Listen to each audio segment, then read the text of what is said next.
새 학기가 시작한 지도 얼마 안 된 것 같은데 벌써 3월 학평이 슉 다가온 시기가 된 것 같아. 마음이 어때? 물론 우리가 수험생활 때는 늘 약간의 그 불안감을 좀 안고 있잖아. 근데 이게 시험이 코앞으로 다가왔다고 생각하면 그 불안감이 또 약간 체감하는 시기가 왔을 수도 있어요. 그래서 쌤이 이 영상을 준비했어. 이 영상에서 우리가 불안감은 샥 내리고 대신에 전략은 싹 올리는 짤막하지만 지금 이 시기에 가장 필요한 얘기를 좀 해보도록 하자. 뭐 이런 불안감에 대한 요소보다 사실은 인간의 근원적인 불안함이 어디서 오는 줄 알아? 원시 시대 때 수풀이 쫙 있으면 저 밖에서 바스락바스락 하는 거야. 그때 수풀 뒤에 곰이 튀어나오는 건 불안하지 않아요. 곰이 튀어나오면 그냥 튀지. 수풀 뒤에 바스락바스락 하는 그 대상이 누군지 모를 때, 그럴 때 사실 사람은 불안하거든. 근데 그러다가도 토끼가 뿅 나올 수도 있어. 자, 한마디로 우리의 불안감의 그 근원은 몰라서라는 거야. 처음이니까. 그지? 3월 학평은 첫 번째 시험이니까. 그래서 그런 불안감이 있는 거니까 하나도 이상하지 않아요. 자, 그러니까 3월 학평이 뭐 대단하거나 대단한데 내가 너무 그거에 비해 작거나 아니면 너무 준비가 안 됐거나 이렇게 생각하지 않아도 된다는 거야. 자, 그러면 쌤이 불안감을 줄여보자고 했잖아. 얘들아, 우리가 몰라서 불안하다면서. 그러면 우리가 아는 걸로 한번 샥 끌어와 보도록 하자. 자, 어떻게 끌어올 거냐면 이렇게. 얘들아, 3월 학평을 대비하면서 지금 이 시기에 예열 지문들을 하나를 보면서 다시 한번 좀 전략과 유형을 구체적으로 정리하는 시간을 갖는 게 되게 중요합니다. 왜냐면 시험이 다가오니까 뭘 해야 될지 할 게 너무 많잖아. 수능은 범위가 없잖아. 그치? 올해는 3월은 연계도 없잖아요. 그러니까 막 뭘 해야 될지 모르니까 개념을 막 뒤적이다가 급하게 시험장에 들어가면 더 불안하지. 이 시험은 시험의 점수 자체는 하나도 중요하지 않아. 그건 잘 알고 있잖아. 그죠? 근데 시작은 안 중요하지만 이 시험은 끝은 너무 중요한 시험이거든. 이 시험이 딱 끝났을 때 이 시험을 어떻게 활용하냐에 따라 앞으로 6월, 9월의 성적까지 가는 방향이 좀 달라질 수 있어요. 그래서 시작점은 안 중요해. 하지만 끝은 너무 중요해. 이 얘기는 뭐냐면 중요한 점수는 아니지만 최선을 다해야지만 끝이 좋다는 얘기야. 왜냐면 우리는 이 시험지를 분석하는 것에서부터 올해 나의 약점을 보완하는 걸 출발할 거거든. 자, 그러기 위해서는 최선을 다해 준비를 해야 돼요. 예열 지문을 그래서 준비하는 거야. 자, 얘들아, 이 예열 지문이라는 건 자, 이러한 목적이 있고 쌤이 이 영상에선 딱 하나만 얘기할게. 5번째, 시험 직전에 어떤 마인드셋으로 전략을 수립할 것인가. 이 얘기를 좀 한번 오늘 쌤이 등급별로 가볍게 한번 같이 살펴보도록 하자. 자, 일단 쌤이 예열 지문을 고른 기준은 이렇게 됩니다. 길이는 적당. 유형은, 이게 사실 제일 중요하거든. 유형은 가장 다양해야 돼. 난이도는 적절. 너무 쉬워도 안 되고요. 너무 어려워도 안 돼요. 최근의 경향을 당연히 담고 있어야 됩니다. 그래서 선정한 예열 지문이 두구두구두구두구. 이 친구야. 자, 얘들 아도르노의 미학 이론, 이에 대한 비판이라는 주제통합형 세트입니다. 자, 이 세트에 대한 자료는 쌤이 본봄 강의실에 자료실에 다 올려놓을게. 자, 이 자료를 통해서 단지 풀어본다 말고 우리 목적이 지금 분명히 있잖아. 그치? 불안감 착 내리면서 전략을 끌어올리자고 했어. 등급별로. 그래서 쌤이 요거는 유형을 지금부터 가볍게 쪼개줄 겁니다. 그러면 일단 이 세트 지금은 문제를 안 풀어본 사람들도 많을 거야. 아직 시작이기 때문에. 자, 일단 가볍게 내가 이런 것들을 준비하면 되는구나. 이 정도로 좀 들어주고, 그리고 나서는 이 문제 세트는 뭐 EBS도 있고 평가원에도 있고 이 시험지는 바로 구할 수 있어요. 그래서 시험지 문제를 풀어본 다음에 분석해보는 거야. 아, 내가 이걸 좀 더 공략하자. 내가 이 세트가 취약하네. 혹은 내가 이 세트는 자신 있어. 맞힐 걸 맞히는 게 굉장히 중요하거든. 자, 그래서 요걸 가지고 자, 이 문제 세트를 풀어본 사람들은 이 문제가 그다지 어렵지 않다는 것도 알 수 있을 겁니다. 자신감을 올리는 것도 되게 중요해. 자신감도 올려주면서 주제통합형이니까 유형이 많거든. 다양한 출제 포인트. 특히나 이 유형들이 어떻게 접근해서 내가 이 문제를 풀어나가는지 나의 취약점을 찾아내기도 너무나 좋은 세트야. 그래서 쌤이 요거를 선정한 겁니다. 3월에. 자, 뭐 추론도 들어있고 구체적 내용 찾는 보기 문제도 있고 어휘도 있고요. 사례 적용 문제, 일치 불일치, 전개 방식 다 들어가 있습니다. 자, 그래서 시험 전에 다양한 대응 전략들을 머릿속에서 다양하게 생각하고 확 전략적 들어가기가 굉장히 좋은 세트다. 자, 그래서 쌤이 등급별로 이제 같이 한번 얘기를 해보면, 자, 얘들아, 인문 학생, 노베이스를 포함한 인문 학생들은 이제 앞으로 우리가 올라갈 일만 남은 거야. 그치? 자, 그러니까 자신감 가지고 가면 돼. 우리가 해야 될 거는 요겁니다. 가나 지문의 중심 화제와 연결 지점 찾기. 왜냐면 이거는 내가 바로 생각하면 바로 해낼 수 있어. 그래서 전개 방식과 연결의 지점 찾기 플러스 어휘 문제. 참, 쌤이 참고로 요 어휘가 또 약한 학생들이 있잖아. 쌤이 김잼마 카페에 요 어휘 문제 최근 5개년 동안 약간 학생들이 생소하게 느낄 수 있는 어휘들 다 묶어서 리스트 올려놨습니다. 자, 그거는 아마 등업만 하면 그냥 다 볼 수 있어요. 등업은 쌤이 그냥 해줍니다. 쌤, 저 영상 보고 어휘 공부하러 왔는데요. 다 등업이지 그러면. 공부하겠다는 학생들 다 환영. 자, 그래서 어휘 문제들 이런 거 한번 쭉 보고 가면 좀 더 내가 몰랐던 어휘들 채워갈 수 있어. 적어도 이 두 문제는 내가 3월 합평 전까지 이 문제 유형들은 정확히 알고 맞춰야지. 일단은 지금 당장의 점수보다 이걸 할 수 있고 내가 이걸 못하네? 그럼 앞으로는 하는 건 강화시키고 내가 못하는 거는 보완해 나가는 게 우리 공부의 방향이 될 거거든. 그렇다면 내가 할 수 있는 것들의 범주가 점점 넓어지면 내가 채워야 되는 부분들은 점점 줄어듭니다. 자, 그래서 이러한 유형별로 세부적 접근해야지만 실제로 점수가 쭉쭉쭉 올라갈 수 있어. 자, 그래서 문제는 1번 문제야. 특히 글의 화제, 자, 공통점, 차이점, 서술 간의 관계, 아도르노 예술관이네? 이거에 대해서 공차를 찾는 거네? 이 생각만 하고 들어가도 이건 디테일을 묻는 문제가 아니잖아? 크게 생각해서 아도르노 예술관? 아도르노 예술관? 사람 한 명밖에 없어요. 주장이 아주 다양하게 많이 나오지 않을 거야. 그리고 가와 나는 이런 것들을 중심으로 내가 좀 크게 보면 맞출 수 있는 문제가 1번이기 때문에 이 문제를 쌤이 내가 최대한 얘는 맞히자. 이렇게 선정한 거예요. 자, 하나하나 문장이 아니라 한마디로 의도를 보란 얘기지. 유형이라는 건 그대로 의도를 담고 있어.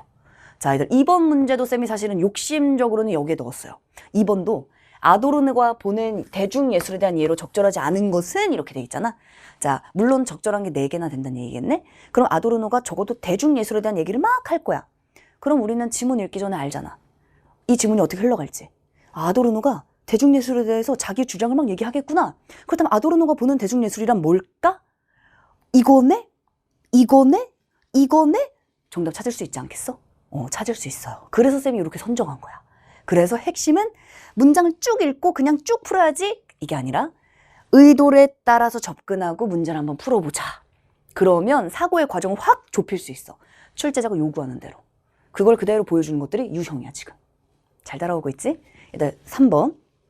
이번엔 중2 등급 학생들. 역시 중2 등급 학생들도 올라갈 일밖에 없습니다. 자, 인문 학생들이 중심화제 연결 지점 1, 2, 6번이었다면 중2 등급 학생들은 1, 2, 6번 플러스 4번, 5번까지 집중해 줬으면 좋겠다.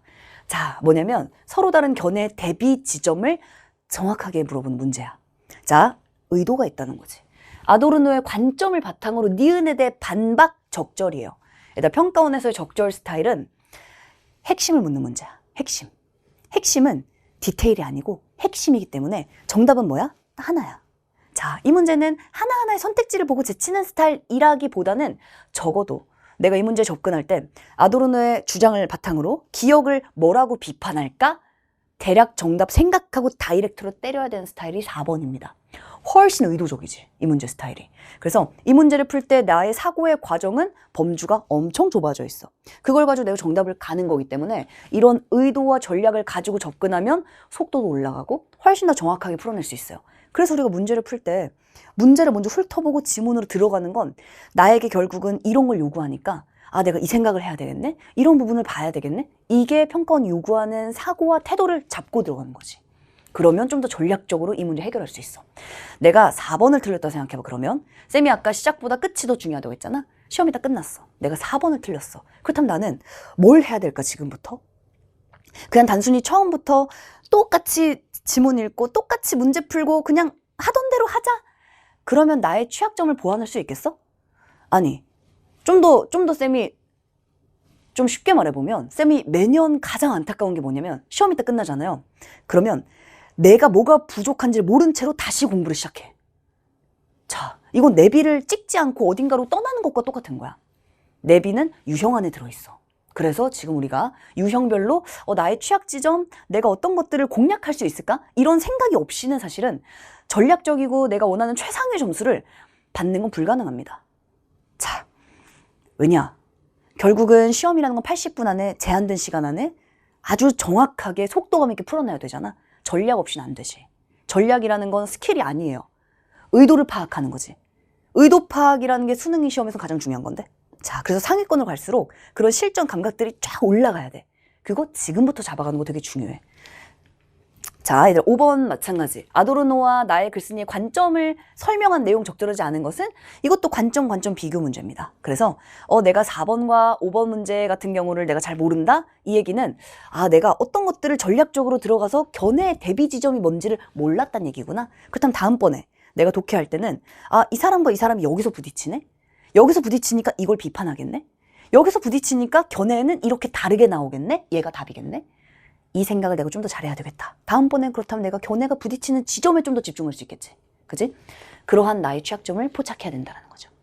자, 얘들아, 상위 등급 학생들. 이제는 유지할 일이 남아있네. 그죠? 유지하면서 사실 여기 등급이라는 게 얼마나 어떻게 보면 좀 허망하잖아. 왜냐면 1, 2학년 때까지의 등급은 고3 때 약간 달라질 수도 있어. 왜냐면 평가원이 들어가면서 훨씬 더 전략이나 의도들이 좀 더 정교해져요. 그러니까 그런 부분을 내가 좀 뭉뚱그려서 공부해 왔다면 흔들릴 수도 있어. 그러니까 흔들리지 않으려면 더 유형적으로 접근할 수 있어야 돼. 자, 기억의 이유, 추론하기 문제. 그래서 이런 문제 스타일이 추론이지만 사실은 기억의 이유예요. 이런 문제 스타일 사실 굉장히 어렵지 않은 스타일이야. 지문 독해하는 과정에서 기억의 이유를 내가 생각하고 역시 다이렉트로 때려야 되는 문제가 이 문제입니다. 자, 한마디로 각각의 유형별로 나에게 요구하는 방향들이 약간씩의 디테일의 차이가 있다는 거야. 그런 차이들을 생각해 나가면서 내가 좀 전략을 생각하고 나의 마인드 세팅을 좀 준비해 나가면 이렇게 익숙한 지문을 통해서 그러면 좀 더 내가 뭘 해야 될지가 해상도가 쫙 높아질 거야. 오케이? 간단 정리. 한마디로 내가 아는 지문으로 데려와서 전략을 짜면 불안감이 쫙 내려간다. 그러면 전략을 적용할 수도 있어요. 자, 얘들아, 등급별로 딱 정리하면 우리 상위 등급을 이제 준비하고 있는 우리들은 아는 문제를 맞히는 확률을 높여줘야 돼. 그러려면 더 유형별로 접근할 수 있어야 돼. 왜냐면 어떤 유형들에 따라서 내가 이런 문제들을 풀어내야 돼. 핵심을 바로 들어가네? 이 문제까지 내가 해결해줘야지. 점점점 내가 그동안 공부해왔던 것들을 이번 시험에서 바로 점수화되지 않아도 돼. 하지만 내가 알고 풀고 알고 맞히는 것들이 좀 더 많아져야지. 그치? 자, 그래서 쌤이 욕심 같아선 3월합평 전까지 우리가 겨울방학 때 문학 개념어 정도는 전체 다 일괄하고 시와 소설을 읽는 방법들, 요걸 좀 쌤이 아주 강조했던 강좌가 이제 문학 본본 강좌예요. 완강된 지가 좀 오래됐고, 문학 본본 강좌를 열심히 들었던 학생들은 유형별로 우리가 접근하는 방식들을 또 공부했었으니까. 근데 3월합평을 앞두고 쌤 문학 개념어 전체를 다 보는 거 너무 시간이 부족한데요? 그럴 수 있지. 왜냐면 당장 우리가 또 눈앞에 3월합평이 있잖아? 물론 3월합평은 목적지가 아니기 때문에 천천히 지금부터 문학 개념어를 내가 공부해 나가는 것, 이것도 중요합니다. 근데 만약에 내가 시험을 앞두고 쌤 저는 그래도 공략을 하고 싶어요. 최선을 다해서 요거 하나는 하겠습니다. 그러면 갈래별로 공략하시면 돼요. 고전 시간은 사실 가장 낯설게 느끼는 시험이 고전 시가잖아? 아마도 지금 고전을 가장 두려워하고 고전을 가장 불안해하면서 고전에서 고전할까봐 이 불안한 학생들이 있을 수도 있어. 자, 근데 고전은 가장 내가 기준을 잡고 감을 익히기 제일 빠른 갈래가 고전 시가예요. 자, 그래서 고전 시가 갈래별 공략은 쌤이 10일 만에 고전 시가 끝내기. 요건 사실 후기도 굉장히 많고 쌤이 여러 OT에서 후기들을 쫙 다 보여줬었는데 굉장히 많은 학생들이 내가 고전 시가 가장 자신 없었는데 10일 만에 뭐가 바뀌겠어? 근데 뭐야? 왜 이렇게 많이 바뀌어? 이런 반응이 진짜 많았어. 그래서 10일 동안 고전 시가 빠르게 공략해서 내가 이것만큼은 좀 알고 가자. 이 정도를 내가 좀 탄탄하게 해놓으면 사실 공부는 자신감이 되게 중요하거든. 그 정도의 자신감이 생기면 나머지 내용들을 붙여나가는 것들 앞으로 시간 많습니다. 자, 그래서 지금 내가 뭔가 하나를 이거는 하고 싶다. 딱 고전 시가 10일 만에 끝내기. 쌤이 이건 적극 추천할게. 이건 쌤이 아주 자신감을 가지고 있어요. 자, 그리고 플러스 고전 시가 필수 어휘 100 이제는 쌤이 카페와 또 쌤 자료실에 올려놨어요. 이건 그냥 이동 시간에 틈틈이 보면서 익숙해야지만 불안하지 않다고 했잖아. 그지? 익숙해지면 우리가 지금 공부가 어려운 이유는 어려워서가 아니라 낯설어서거든. 수능 공부한 지 얼마 안 됐잖아. 그지? 자, 독서는 마찬가지 주제별 공략입니다. 독서는 인문, 사회, 과학, 기술, 예술. 인문 지문 뭐가 나와? 아까 아도르노 나왔네? 아도르노 예술관이 나왔지? 대중예술에 대한 아도르노의 주장과 견해가 나왔어. 기술도 주장과 견해가 나오나? 그렇지 않지. 기술은 목적이 나와요. 이 목적을 달성해 나가는 과정이 나와. 그 과정 속에 구성 요소가 잔뜩 나와. 구성 요소들은 각자의 기능과 역할들을 다 가지고 있어. 그게 인과적 연결되는 게 기술 지문 전체 세트야. 자, 지금 쌤이 말하는 게 무슨 말인지 모르면 안 돼. 얘들아, 독서 지문도 그냥 읽고 그냥 푸는 거 아무 의미 없어요. 자, 주제별로 5개의 주제가 있잖아. 주제별로 내가 이 지문이 어떻게 흘러가는지, 어떤 부분이 출제되는지 이런 것들을 잡고 들어가야지만 적어도 내가 알고 풀어낼 수 있고 알고 맞힐 수 있어. 설사 틀린다 하더라도 괜찮아요. 지금 점수는 하나도 중요하지 않아. 틀린다 하더라도 내가 이걸 틀렸네? 아, 내가 기술 지문의 구성 요소의 기능을 놓쳤구나. 내가 사회 법 지문의 주체가 하는 역할을 놓쳤구나. 이걸 봐주는 거야. 그러면 바로 채울 수 있어. 자, 상위 등급 학생이라면 독서는 이미 어느 정도 독해법 많이 배웠을 수 있어요. 핵심은 이제 시험 직전이니까 시뮬레이션 한번 돌려주는 거야. 방금 예열 지문 하면서 우리가 유형별로 접근 방식 생각해봤던 것처럼 세트를 딱 열어주고 이 문제는 내가 이렇게 풀어야지. 이 문제 전체에서 난이도는 이렇게 되겠네. 이 문제는 내가 최대한 좀 빠르게 풀어줘야 되겠다. 이 문제 세트 약간 시간 걸릴 수 있겠네. 버리는 연습도 굉장히 중요합니다. 버리는 연습이라는 게 의외로 이게 잘 안 돼. 근데 시험은 잊으면 안 돼. 80분 동안 최대한 많은 문제를 맞춰야 돼. 그럼 점수 잘 나오는 거야. 하나를 내가 붙잡고 있어서 결국 맞춰냈어. 의미가 없다는 거지. 그래서 버리는 연습, 전략. 모의고사 세트 풀이를 글쌤은 강추해요. 자, 시험 직전에 많은 세트를 풀 필요는 없어. 하지만 한 세트를 풀더라도 적어도 푸는 시간, 순서, 속도, 나의 루틴 한번 시험해보고 유형별로 접근하는 방식들을 한번 마인드 세팅해보고 그리고 나서 시험장에 딱 들어가면 유형은 어때? 연결되지. 그래서 유형은 내가 생각한 내용들을 그대로 가서 적용할 수 있어요. 그러면 좀 더 내가 공부했던 내용들을 좀 더 효과적으로 발현하고 좀 더 효과적으로 확인할 수 있을 거야. 그러면 나의 취약점을 찾기도 훨씬 더 명료해지지. 자, 쌤이 늘 제자들의 후기를 많이 가져와. 근데 이 친구는 만년 4등급에서 서강대 합격까지 그렇게 오랜 시간 걸리지 않았습니다. 처음에 이 친구도 국어. 쌤은 이런 말을 되게 많이 듣거든. 국어는 하나의 수학적 공식이다. 쌤이 강조하는 게 수능식 국어야. 수능. 쌤, 다 수능이잖아요. 자, 얘들 수능 핵심은 적용하는 시험이에요. 적용. 우리가 유형들을 분석하고 공부하는 이유는 뭐냐면 이게 반복되기 때문이야. 자, 이게 적용할 수 있기 때문이야. 그래서 이 적용하는 패턴과 관통하는 기준들, 출제 포인트 이걸 명확하게 가지고 있어야지만 결국은 내가 3월 합평은 우리의 목적은 아니지만 결국 평가원 시험도 아니긴 하지만 6월과 9월에 그리고 수능에 갔을 때 내가 이렇게 접근해야지라는 일관된 패턴 내가 어떻게 접근해야 되는지에 대한 그 막연한 불안감을 없애는 건 하나야. 수능에 대해 정확히 아는 거예요. 수능은 정확히 알 수 있지. 그래서 우리가 기출을 몇 달 동안 공부하는 거야. 근데 그게 너무 명료해서 하나의 수학적 공식 같아. 쌤이 또 수학과 거리가 가장 먼 사람인데 자, 수학적 공식이다라는 얘기를 정말 많이 듣습니다. 점수는 애들 바로 바뀌니까 너무 걱정하지 말고 이 친구도 2, 4학년도 서울대 의예과 의대 5관왕 했던 학생인데 이 친구는 감으로 풀던 문학을 확신을 가지고 풀게 되었다. 왜냐? 반복되니까. 그래서 유형별로 쌤이 준비하라는 대로 탄탄히 준비하면 우리가 또 3월 합평 끝나자마자 바로 총평, 바로 분석하고 쌤은 미리 얘기하지만 총평에서 우리가 난이도 아니면 등급 컷, 오답률 탑 10 이거는 다들 말씀해 주실 거야. 사이트에 가도 기사에 봐도 다 써 있을 거예요. 그거는 나와는 무관한 거야. 나에게 필요한 건 뭐야?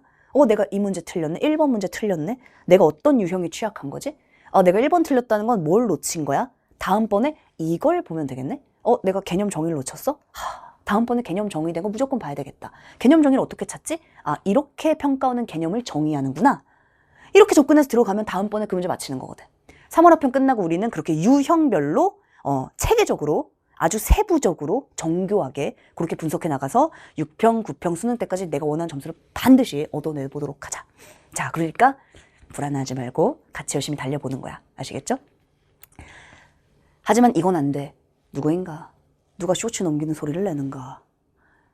그리고 이미 아무것도 안 하고 있지만 더 격렬하게 아무것도 안 하고 싶다. 이렇게만 안 하면 불안할 거 하나도 없다. 까릿? 자, 그러면 이렇게 맑고 영롱한 빛나는 11월 다가오고 있다. 자, 우리 3월 학평 때 최선을 다해서 예열 지문 꼭 풀어보고 자, 유형별로 접근 방식들 꼭 생각해보고 알겠지? 그리고 모르는 부분들은 Q&A에 적극적으로 많이 물어보고 질문하면 우리 조교쌤들은 다 유형별로 디테일한 내용들 다 잘 알고 있는 조교쌤들이에요. 다 쌤 제자들이 이제 하고 있으니까 그리고 그런 것들 하나씩 다 물어보면서 우리가 열심히 해 나가보도록 하자. 3월 합평 불안할 거 하나도 없어. 화이팅!